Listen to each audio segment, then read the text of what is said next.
Ever accidentally hit a key and disrupted your work, or worse, your movie night?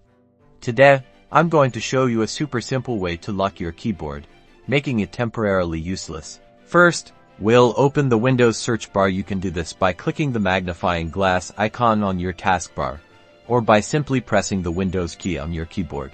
In the search bar, type on-screen keyboard and press enter, or click on the result that appears. This will bring up the on-screen keyboard. Now, look for the Options key, usually located near the bottom right of this virtual keyboard.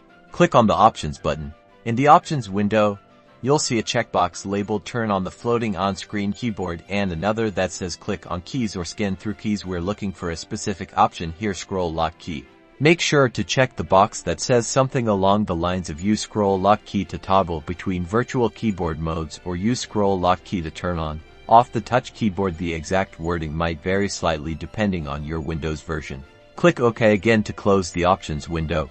Now, here's the magic part. We're going to press the Scroll Lock key on your actual physical keyboard. Press it once. Notice how your physical keyboard is now unresponsive. Try typing something, nothing should happen.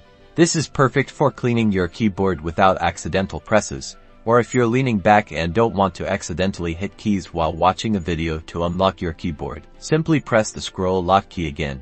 And just like that, your keyboard is back to normal. Easy as that.